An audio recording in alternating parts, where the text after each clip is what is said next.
السلام علیکم ورحمۃ اللہ وبرکاتہ۔ بسم اللہ الرحمن الرحیم۔ اللہ نے فجر میں جاگنے کا حکم کیوں دیا؟ سائنسدانوں کی یہ ریسرچ آپ کو ہلا کر رکھ دے گی۔ سائنسدانوں نے فجر کی نماز کے وقت پر ریسرچ کی کہ صبح کے وقت جاگنے سے کیا ہوتا ہے، تو تحقیق میں جو معلوم ہوا سن کر آپ کبھی فجر کی نماز نہیں چھوڑیں گے۔ اور حضور اقدس صلی اللہ علیہ وسلم نے کیوں فرمایا تھا کہ اس کی فضیلت جان لیتے تو نماز کبھی نہ چھوڑتے۔ اللہ کے احکام کو بجا لانے اور ممنوعات سے اجتناب برتنے کا نام بندگی ہے، عبادت ہے۔ اسلام کے نزدیک عبادت کا مفہوم نہایت وسیع ہے۔ اسلام کا مطالبہ ہے کہ انسان کی پوری زندگی عبادت سے عبارت ہو، وہ اس طرح زندگی بسر کریں کہ اس کا ہر کام عبادت میں شمار ہو، اور اس کا واحد طریقہ یہی ہے کہ وہ اللہ کے بتائے ہوئے طریقے کے مطابق زندگی بسر کرے، ہر بات میں حکم الہی کو پیش نظر رکھے۔ اسلام اس بڑی عبادت کے لیے انسان کو جن ذرائع سے تیار اور اس کی تربیت کرتا ہے، عرف عام میں اسے عبادت کہا جاتا ہے۔ اسلام کی عمارت انہی ستونوں پر قائم ہے۔ ارکان اسلام میں نماز سر فہرست ہے اور پہلے نمبر پر ہے۔ ان تمام عبادات میں نماز کو جو اہمیت و فضیلت حاصل ہے، وہ کسی بھی صاحب ایمان اہل نظر سے پوشیدہ نہیں ہے۔ نماز کی اہمیت کا اندازہ اس بات سے لگائیں کہ قرآن کریم کے ہر پیغام میں صلاۃ یعنی نماز کا لفظ حرف جلی میں موجود ہے۔ ایمان کے بعد سب سے اہم رکن جس کا مطالبہ اہل اسلام سے کیا گیا ہے، وہ نماز ہی ہے۔ نماز مسلمانوں کی دینی پہچان اور امتیازی نشان ہے۔ یہی وجہ ہے کہ قرآن و حدیث میں اس کی ادائیگی پر بہت زیادہ زور اور ترک پر وعید موجود ہے۔ فرمان نبوی صلی اللہ علیہ وسلم کے مطابق نماز کی دین میں وہی اہمیت ہے جو انسانی جسم میں سر کی ہے۔ مومن اور کافر کے درمیان امتیاز کرنے والی چیز نماز ہے، لہذا جس نے اسے چھوڑا اس نے کفر کیا۔ یہ حدیث مبارکہ کے الفاظ ہیں۔ اس وعید سے اندازہ لگایا جا سکتا ہے کہ اسلام میں نماز کی اہمیت کیا ہے۔ جو چیز جس قدر اہم اور ضروری ہوتی ہے، اس کے بجا آوری پر اجر و ثواب بھی اسی قدر زیادہ ملتا ہے۔ چنانچہ نماز کا ثواب بھی اس قدر ہے کہ انسان اس کا تصور بھی نہیں کر سکتا۔ لیکن 5 وقتہ نمازوں میں فجر کی نماز کی اہمیت و فضیلت سب سے نمایاں ہے، اور اس کی ادائیگی پر اجر و ثواب بھی دیگر 4 نمازوں سے زیادہ ہے۔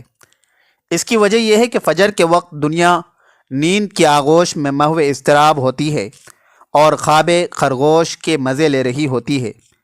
لوگوں پر غفلت اور سستی کی چادر تنی ہوئی ہوتی ہے۔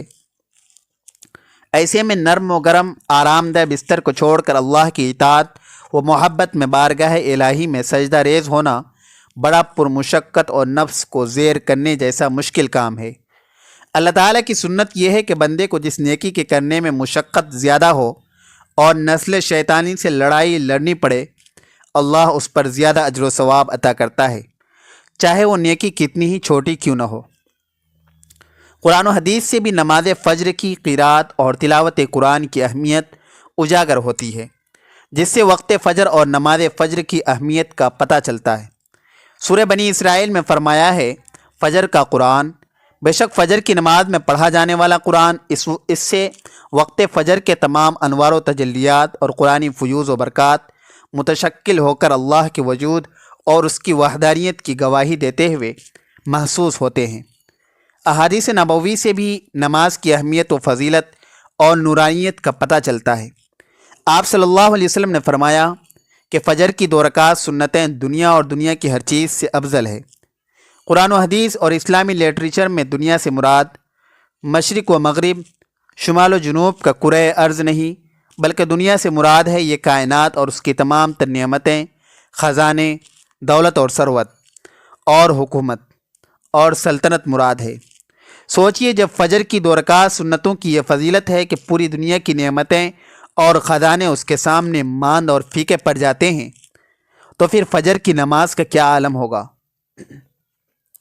صحیح مسلم کی روایت میں ہے کہ رسول اللہ صلی اللہ علیہ وسلم نے فرمایا، جو شخص فجر کی نماز پڑھ لیتا ہے وہ اللہ کے ذمے میں آ جاتا ہے، یعنی جو شخص نماز فجر کا فریضہ ادا کر لیتا ہے وہ اللہ کی حفاظت میں آ جاتا ہے اور اسے کوئی بھی نقصان نہیں پہنچا سکتا۔ بخاری مسلم ہی کی ایک روایت میں ہے کہ جس نے 2 ٹھنڈے وقت کی نمازیں فجر اور عصر ادا کر لی وہ جنت میں داخل ہوگا۔ یعنی آپ صلی اللہ علیہ وسلم نے فجر اور عصر ادا کر لینے والے کو جنت کی بشارت سنائی۔ ایک اور روایت میں ہے کہ رسول اللہ صلی اللہ علیہ وسلم نے فرمایا، جو شخص عشاء کی نماز باجماعت ادا کرے گا اسے آدھی رات کے قیام کا ثواب ملے گا۔ جو عشاء و فجر کی نماز باجماعت ادا کرے گا اس کے لیے پوری رات کے قیام کا ثواب ہوگا۔ نماز فجر کی ادائیگی میں ہماری سستی و غفلت اور کاہلی و کوتاہی انتہا کو پہنچی ہوئی ہے۔ کوئی بھی موسم ہو، بقیہ 4 نمازوں کے مقابلے میں فجر میں نمازی بہت کم تعداد میں ہوتے ہیں۔ یہی حال گھروں میں خواتین کی نماز فجر کا ہے۔ فجر میں وہ اہتمام نہیں ہوتا ہے جو بقیہ 4 نمازوں کی ادائیگی میں ہوتا ہے۔ موسم گرما میں راتیں چھوٹی ہونے کا بہانہ اور موسم سرما میں صبح سردی کا عذر نماز میں کوتاہی اور غفلت کے سلسلے میں اللہ کے ہاں ناقابل قبول ہوگا۔ ہم میں سے اکثر لوگوں کو ایک شکوہ ہمیشہ رہتا ہے کہ روزی میں برکت نہیں، گھر میں برکت نہیں، کتنے ہی کما لیں پتہ ہی نہیں چلتا کہ کہاں گیا۔ ہر وقت کوئی نہ کوئی پریشانی رہتی ہے، کبھی بیماری تو کبھی کوئی اور تنگی۔ اگر ہم ان تمام بے برکتی، تنگ دستی، بے روزگاری اور پریشانیوں کو نماز فجر کی عدم ادائیگی کے پس منظر میں دیکھیں تو معلوم ہوگا کہ یہ سب بے برکتی اسی سبب سے ہے کہ ہم نماز فجر کی ادائیگی میں ہر درجہ کوتاہی، غفلت، لاپرواہی اور سستی کا شکار ہیں۔ رسول اللہ صلی اللہ علیہ وسلم کے متعدد احادیث میں موجود ہیں جن میں رزق کی تقسیم و فراوانی اور برکت کو نماز فجر کی ادائیگی سے مشروط کیا گیا ہے۔ فرمان نبوی صلی اللہ علیہ وسلم کا مفہوم ہے کہ رزق تقسیم کرنے والا فرشتہ ہر صبح فجر کے وقت بندوں کا رزق لے کر زمین پر اترتا ہے، لہذا جو دروازہ فجر کے وقت کھلا ہوتا ہے فرشتہ اس کا رزق دروازے پر رکھ کر چلا جاتا ہے، اور جو دروازہ فجر کے وقت بند ہوتا ہے فرشتہ اس کا رزق واپس لے کر چلا جاتا ہے۔ اس فرمان نبوی صلی اللہ علیہ وسلم میں فجر کے وقت دروازہ کھلا ہونے کا مطلب یہ ہے کہ جس گھر کے افراد صبح فجر کے وقت بیدار ہو کر نماز فجر ادا کرتے ہیں انہیں ان کا رزق عطا کر دیا جاتا ہے۔ دروازہ بند ہو جانے سے مراد یہ ہے کہ جس کے گھر رہنے والے صبح فجر کے وقت سوتے رہتے ہیں اور نماز فجر کی ادائیگی میں غفلت و کوتاہی کے مرتکب ہوتے ہیں انہیں ان کے رزق سے محروم رکھا جاتا ہے۔ ہم میں سے اکثر نماز فجر خصوصاً اور دیگر نمازوں کو عموماً چھوڑ کر اپنے گھروں میں خیر و برکت کے لیے قرآن خوانی، لوح قرآنی کی تعویذ آویزہ کرنے جیسے نیک کاموں کی طرف متوجہ ہوتے ہیں۔ اس سے تو انکار نہیں ہے کہ بلا شبہ ان تمام کاموں میں برکت کا عنصر موجود ہے، لیکن قرآن خوانی، لوح قرآنی کے نقش گھر میں آویزہ کرنے سے خیر و برکت کا ہونا نماز کی ادائیگی سے مشروط ہے۔ ہر خیر و برکت کے سوتے نماز سے پھوٹتے ہیں۔ اللہ تعالیٰ کی نعمتوں اور برکتوں اور رزق کے دریا نماز کی ادائیگی سے ہی بہتے ہیں۔ اس کے ساتھ یہ عمل بھی اہم ہے کہ فجر کے علاوہ بقیہ 4 نمازوں میں بھی خیر و برکت نماز فجر کی ادائیگی سے ہی مشروط ہے، اس لیے کہ خیر و برکت کا آغاز نماز فجر کی ادائیگی سے ہی ہوتا ہے۔ یاد رکھیں کہ نماز فجر کی کوتاہی اور غفلت اور نماز نہ پڑھنا گھر کی نحوست کی علامت کا آغاز ہے۔ تو رسول اللہ صلی اللہ علیہ وسلم نے ایسے مسلمان کو خبیث، منافق قرار دیا ہے۔ آپ صلی اللہ علیہ وسلم نے فرمایا کہ ایسے شخص کو میرا دل چاہتا ہے کہ آگ لگا کر جلا دوں۔ ناظرین، کبھی آپ کے ذہن میں یہ سوال آتا ہے کہ اللہ تعالیٰ نے ہمیں فجر کے وقت جاگنے کا حکم کیوں دیا ہے؟ کیا فجر کا وقت صرف نماز پڑھنے کا وقت ہوتا ہے یا اس وقت کے پیچھے کوئی راز پوشیدہ ہے؟ وہ راز کیا ہے؟ اس راز کو جاننے سے پہلے ضروری ہے کہ ہم نماز کے بارے میں جانیں جو ہم پر دن میں 5 مرتبہ پڑھنا فرض کی گئی ہے، اور یہ 5 نمازیں کس طرح فرض ہوئی ہے اس کے پیچھے بھی ایک شاندار وجہ ہے جس کا مشاہدہ سفر معراج میں اس وقت ہوا جب آپ صلی اللہ علیہ وسلم اللہ تعالیٰ سے ملاقات کے لیے وقت کے انتہائی مختصر حصے میں 7ویں آسمان سے بھی آگے تشریف لے گئے تھے، اور ساتھ اللہ تعالیٰ نے ایک خاص پس منظر میں اپنے حبیب رحمت دو عالم صلی اللہ علیہ وسلم کو آسمان پر بلایا۔ اور اپنے خصوصی انعامات سے بھی نوازا۔ اس مبارک سفر میں اللہ تعالیٰ نے اپنے قرب خاص سے نوازا، انبیاء کرام سے ملاقاتیں کروائی، جنت و جہنم کا مشاہدہ کروایا، نیکوں کے اجر و ثواب اور بروں کے انجام و عذاب کا نظارہ کروایا۔ اس عظیم سفر میں بہت سے انعامات سے نوازا گیا۔ ان میں سے ایک خاص انعام امت کے لیے نماز کا تحفہ بھی ہے، اور قیامت تک کے انسانوں کو اپنے محبوب اور خالق سے قریب تر کرنے کا عظیم تحفہ اور عبادت یعنی نماز اس سفر میں ادا کی گئی۔ معراج کی رات جب آپ صلی اللہ علیہ وسلم کو 50 نمازوں کا حکم دیا تو حضرت موسیٰ علیہ السلام کے کہنے پر آپ صلی اللہ علیہ وسلم نے اللہ سے 50 نمازوں میں نرمی کی درخواست کی، اور ایسا کئی بار ہوا، یہاں تک کہ اللہ نے امت محمدیہ کے لیے دن میں 5 نمازوں کا حکم دیا، جس کے بعد بھی پھر حضرت موسیٰ علیہ السلام نے آپ صلی اللہ علیہ وسلم کو 5 نمازوں میں کمی کے لیے اللہ کے پاس ایک بار پھر جانے کی صلاح دی، لیکن آپ صلی اللہ علیہ وسلم نے فرمایا کہ میں نے اپنے رب سے کئی مرتبہ درخواست کر لی ہے، یہاں تک کہ اب مجھے حیا آ گئی ہے، اور اب میں راضی ہوں اور اس حکم کو ہر طرح سے تسلیم کرتا ہوں۔ اب نماز ضروری ہے۔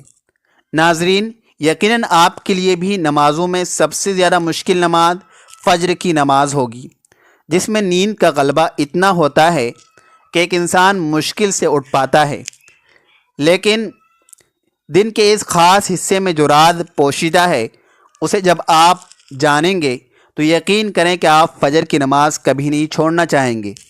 دنیا میں کئی ایسے لوگ موجود ہیں جنہیں سلیپ ڈس آرڈر یا بے خوابی کی شکایت ہوتی ہے، جس میں وہ ساری رات سو نہیں پاتے، یعنی انہیں نیند نہیں آنے کی بیماری ہوتی ہے، اور وہ پورا دن کام کاج کر کے جب رات کو بھی سو نہیں سکتے، تب کئی طرح کے ذہنی اور جسمانی بیماریاں جنم لیتی ہے، اور اس سلیپ ڈس آرڈر کا شکار آج ہر دوسرا تیسرا انسان ہو رہا ہے، جس کی بڑی وجہ اللہ کے احکامات کو پیچھے چھوڑ کر دنیا کی رنگینیوں کے پیچھے بھاگنا ہے۔ ساری رات جاگنے کے بعد فجر کے قریب کچھ دیر نیند آ جاتی ہے، لیکن وہ نیند جسم کو پرسکون نہیں کرتی، جس کی وجہ سے اکثر لوگ جاگتے جاگتے اور ہر قسم کی دوائیوں کے استعمال کے باوجود جب سو نہیں پاتے تو اللہ سے یہ سوال ضرور کرتے ہوں گے کہ اللہ مجھے نیند کیوں نہیں آتی، آخر کیا وجہ ہے؟ بہت کم لوگ ہوتے ہیں جو اس کیفیت میں اپنے اندر پیدا ہونے والی اس آواز کو سن پاتے ہیں، جس میں ان سے کہا جاتا ہے کہ بستر سے نکلو، نماز پڑھو، اللہ کا ذکر کرو، اور یقین کریں جو اس آواز کو سن پاتے ہیں اور اس پر عمل کرتے ہیں انہیں تاحیات کبھی بھی سلیپ ڈس آرڈر کی شکایت نہیں ہوگی۔ حدیث پاک میں آتا ہے کہ اس میں آپ صلی اللہ علیہ وسلم نے فرمایا کہ رات اور دن میں فرشتوں کی ڈیوٹی بدلتی رہتی ہے، اور فجر اور عصر کی نمازوں میں ڈیوٹی پر آنے والے فرشتے اور جانے والے فرشتے ایک دوسرے سے ملتے ہیں۔ پھر تمہارے پاس رہنے والے فرشتے جب اوپر چڑھتے ہیں تو اللہ تعالیٰ پوچھتے ہیں، حالانکہ وہ ان سے بہت زیادہ اپنے بندوں کے متعلق جانتا ہے، کہ میرے بندوں کو تم نے کس حال میں چھوڑا؟ تو جواب دیتے ہیں کہ ہم نے جب ان کو چھوڑا تو فجر کی نماز پڑھ رہے تھے، اور جب ان کے پاس گئے تو تب وہ عصر کی نماز پڑھ رہے تھے۔ فجر اور عصر کی نمازوں کے اوقات میں سونے سے منع کرنے کے پیچھے بھی ایک بڑی وجہ ہے، وہ یہ ہے کہ سائنس کہتی ہے کہ صبح سورج طلوع ہوتے وقت اور شام کو غروب ہونے سے پہلے سونا نہیں چاہیے، کیونکہ صبح کے وقت زمین پر آکسیجن بہت زیادہ مقدار میں ہوتی ہے، جس وقت ماحول تر و تازہ ہوتا ہے، اور یہ آکسیجن آپ کو دن بھر فٹ رکھنے کے لیے انتہائی ضروری ہوتی ہے۔ جو اس وقت سو جاتا ہے تو وہ اس تازہ آکسیجن سے محروم رہ جاتا ہے، اور عصر کے وقت زمین پر آکسیجن کی کمی ہو جاتی ہے، تو اگر کوئی سو جاتا ہے تو اس کو آکسیجن کی مقدار کم ہی مل پاتی ہے، جس کی وجہ سے جب وہ جاگتا ہے تو اس کے سر میں درد اور طبیعت بوجھل ہو جاتی ہے، اور یہی بڑی وجہ ہے کہ دین اسلام میں ان دونوں اوقات میں سونے سے منع فرمایا گیا ہے۔ رسول کریم صلی اللہ علیہ وسلم نے فرمایا، طلوع شمس سے پہلے اور غروب آفتاب سے پہلے نماز ادا کرنے والا جہنم میں ہرگز داخل نہیں ہوگا، نماز فجر کے بارے میں ایسے بے شمار فضائل اور بھی ہیں جن کو ہم نہیں جان سکتے، اگر انسان ان کو جان لے تو کبھی کوتاہی نہ کرے۔ رسول کریم صلی اللہ علیہ وسلم کا فرمان ہے کہ اگر وہ لوگ عشاء اور فجر کی فضیلت کے بارے میں جان لیں تو وہ ضرور بھی ضرور ان نمازوں میں حاضر ہونا چاہیں گے، ان کو خود گھسیٹتے ہوئے ہی آنا پڑے۔ آپ خود اندازہ کیجئے کہ ایک طرف ان دونوں نمازوں کی اتنی فضیلت و اہمیت ہے اور دوسری طرف ان کی ادائیگی میں کتنی سستی اور لاپرواہی برتی جا رہی ہے۔ اللہ تعالی ہم سب کو پنجگانہ نماز ادا کرنے کی توفیق عطا فرمائے۔ ناظرین، کمنٹ باکس میں اللہ تعالیٰ کے 99 ناموں میں سے ایک نام ضرور ٹائپ کریں۔ ویڈیو اچھی لگے تو ویڈیو کو لائک کریں، شیئر کریں، چینل کو سبسکرائب کریں۔ اگلی ویڈیو تک کے لیے اجازت دیجیے۔ خدا حافظ۔